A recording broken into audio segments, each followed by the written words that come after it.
folks, good morning, afternoon, evening, tea time, whatever the time it is in your part of the world. And I'm your host, Touchpadwarrior. And I'm also your host, the RagingBeardedScot. And you are Between Two Beards. Two Beards. All right, we can clean that up in post. Anyways, welcome back, ladies and gentlemen, to our show. Today we're going to be talking about dragon riding. And do you want to kind of tee this one off, Touchpad? We got a lot to get into, for sure. So the cool thing about riding dragons, this is going to be an expansion feature that's just separate to its own. So we're only going to be able to ride these dragons into the Dragon Isles. And that feature will not leave that zone as well. But what's really cool is the landscape of the zone. So we're going to be flying these dragons right off the bat, or is there any sort of hoops that we're going to have to jump through to get this system going, or is this kind of rolling out right off the rip? Rolling out right off the rip. Phenomenal. To our knowledge, right off the rip, which people are really stoked about because nobody wants to just ride on a ground mount all the time. But I think there probably will end up being some kind of exclusion while, in combat with certain mobs, etc.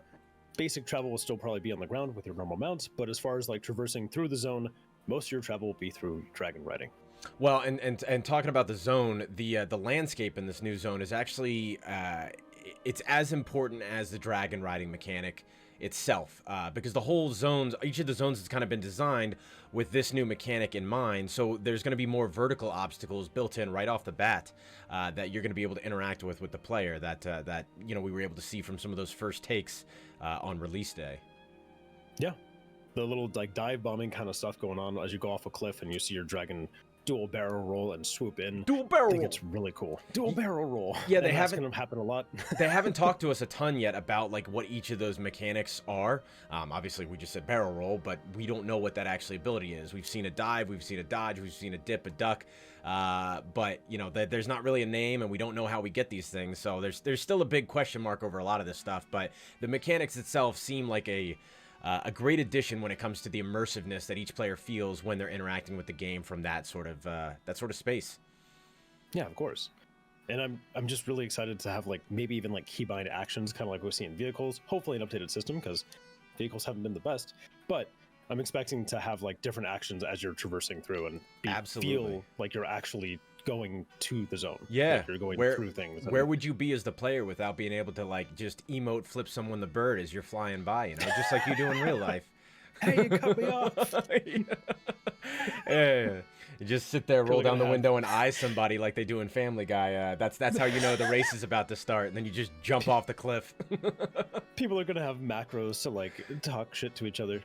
Yep. Mounted at cruising altitude. Developing onto that, you actually will not just have, from what we're able to tell right now, you're not going to just have one, but you'll have multiple dragon companions to be used with dragon riding. It sounds like potentially one of each body type, of which there's 4. And do you want to kind of get into a little bit of what those body types are going to look like? And we'll pull up on screen here some of the initial concept images of these. Yeah, sure, of course. So we'll go from basic things that we already know to maybe less basic. The first one will be the standard Drake. 4 legs, or 2 arms, 2 legs, 4 legs, whatever you want to say. The standard Drake that you know about. The secondary will be the Proto Drake. You are very familiar with those. Those were a major mount to use back in Wrath of the Lich King. And then we have Wyverns. You should know what a Wyvern is, and if you don't, you can Google it. Just kidding. Here it is on the image, on the screen. There you go. It doesn't have little hands. It's not like a T-Rex. And then the last one we have is a pterodactyl-esque one, or Jurassic-looking dragon. You'll be very familiar with those types of pterodactyl mounts back from Battle for Azeroth. That's also going to be a style of dragon. Except it's a dragon and not a pterodactyl. And I think it's important for us to understand the difference. So I am coining it now, here, live, on a pre-recorded video on Between Two Beards, the Terra Dragon. Terra Dragon. That's what we're calling it. Yeah, it sounds terrible. The P is silent. It's silent, yeah. On top of each of these different bodies, there's going to be a whole slew of customization options that could be specific to each body. We don't know yet, but right off the rip, we know there's going to be spike customization, horns, which you can actually go with horns or antlers, depending on the body model you're using, the color drake that you're riding on, the maw, the snout, or what has lovingly been coined by Blizzard as the dragon snoot. And then on top of that, there's also going to be armor options that you're able to unlock as you go along. And that's another thing that I think is super important, is we don't know how you unlock these or if you're going to have access to every single one of these right off the rip. But there's definitely a lot of promise and opportunity for them to develop a collection system for each of these things, as we've seen in past expansions, whether, you know, you're talking about Pock in this most recent Zereth Mortis patch, or the way that we unlock different models for the cats in Mechagon, or unlocked mounts in general in Zereth Mortis. So there's some systems that we might be drawn from. You know, I don't know if you had any extra stuff to input on that from your experience in unlocking mounts, or, you know, your extensive mount collection, what you might see that they could use to develop this further. Yeah, so obviously the first one to do would be treasures and whatnot. We've seen treasures throughout the game a lot. Actually, probably my most favorite treasure system was actually Miss Pandaria with that. I think they did a good job, like, hiding them in rivers and, like, different little relics that made you actually explore the zone. It made it feel cool. Granted, we do have animals and stuff for those things nowadays, but it is kind of fun, like, the first week or two, to just not have those things on. I know that may be kind of taboo, but it's fun to explore the zone and find something with your own discovery and see how the game developers designed the layout of which for you to discover those things and make it feel magical, make it feel awesome, and then you get to tell your friends. That exploration aspect is really cool and dynamic. So obviously treasures will be something. Having literally just done the Waste of Time questline, or the secret questline for that, I too hope that they have all the nooks and crannies possible tucked away that you can go delve into, because, you know, I think one of the popular games out right now is Elden Ring, and I think one of the things that captivates a lot of players with that is the sense of exploration and the, you know, I'm going to delve into this cave and, oh my goodness, there's a boss here. You kill the boss and boom, there's some cool loot. So if I was able to do this here, maybe there's other caves with other cool bosses and other cool loot. And I think that kind of exploration is something that has been missing from World of Warcraft for a little bit, and is definitely something that they can enhance and extrapolate upon to create a more immersive experience for the players in, and something that creates a natural longevity to their interaction with different zones and their mount. Yeah, of course. I'm really stoked for that. And I could easily see it being also locked into things like maybe PvP rating for an armorization, coloration, whatever you'd like. Maybe getting a rare drop from a raid, you kill a dragon boss, shocker. And then, like, you end up obtaining some kind of unique model to add into your cool customizable mount that makes it feel like powering you and the player. Yeah. Imagine if just like we have with Reputation, we get these new Tabards for all these factions that we hit Exalted with. What if our dragons had Tabards that indicated different levels of success? So, you know, maybe a combatant's icon on a Tabard for your dragon or something like that. I don't know. These are incredibly intelligent creatures, and I'd have to imagine that they have some style of their own that they're looking to roll out. So a lot of opportunity with this stuff, and very exciting to see what Blizzard does with a system like this that is brand new. There's nothing like this that's been in the game before. We've seen it in some other MMOs, but as for World of Warcraft, this is a very novel system, and I'm very excited to see what they do next. Traditional mounts, to note on this, they're not going to be able to fly initially in the new zone. And conversely, dragon riding will not be able to be used outside in zones beyond those released with the new X-Pack initially. But, you know, down the line, who knows? The only reason I can think that they would have it not be available in other zones initially is there's probably some physics restructuring that is going to need to be done in each of these zones to prevent you from just getting spam disconnected anytime you try to dive off a cliff or something like that. Yeah. But I can't imagine this being something that they don't want to roll out in all of the past zones so people can engage with those landscapes we've been flying by for years now in a different way. Or even just on the smaller scale, like having it be a mount that's trained to your journal. Yeah. So even if they don't carry that system over, I do have hopes they would carry the system forward. I think we could see some enhancements into even like the mount equipment section. Yeah. People forget the mount equipment's there. It is there. Use it mostly for not getting dazed. That's nice. But I could easily see like even just rolling in a function or two. And obviously, you know, on a giant rocket doing a barrel roll may not seem like the most like in-depth immersive type combat, but we could see some diving swoops and stuff like that. Yeah, you don't pay my sub. Yeah, no, it's all of these systems I think are a very good testament to the change of pace that we're looking to, or Blizzard is really looking to roll out. And you know, there were some mumblings and grumblings of a WoW 2.0. I know when all of the leaks were coming out. But you know, we're seeing a lot of system changes, a lot of drastic system changes moving into this next expansion.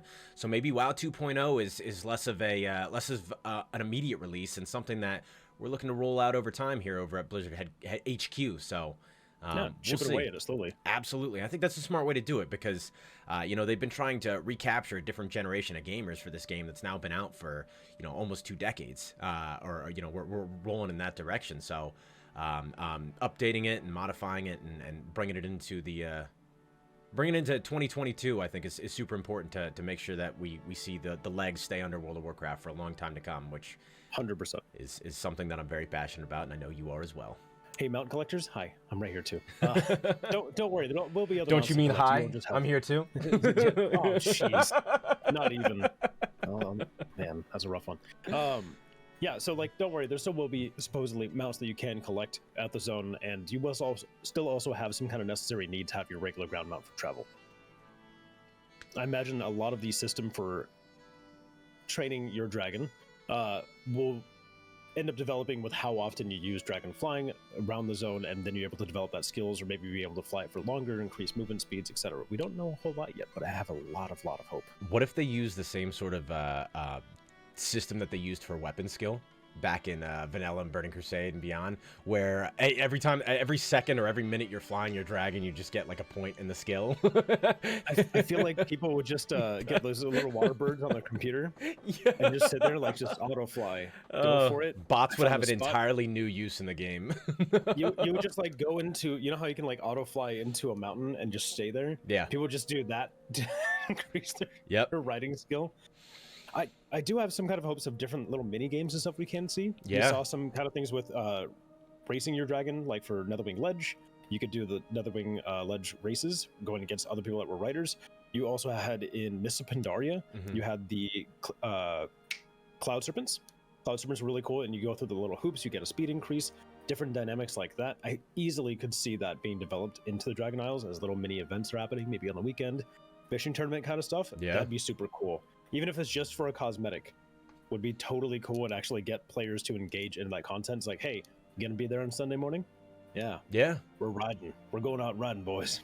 Cosmetics have play a huge part in the lifeblood of World of Warcraft, in my opinion. You know, all of the aesthetics, whether it's titles, achievements, transmog mounts, all of that stuff, as we've gotten to see in the past couple of years, play a huge role in keeping the game feel alive and feel fun. So I think the more stuff that they can do to incentivize people's interactions with different, you know, aspects of the game that they might not want to do on a daily basis, like World Quest or dailies or whatever, incentivizing those behind cosmetics, which we actually got to see them do in Korthia, and I think they did really well in Korthia.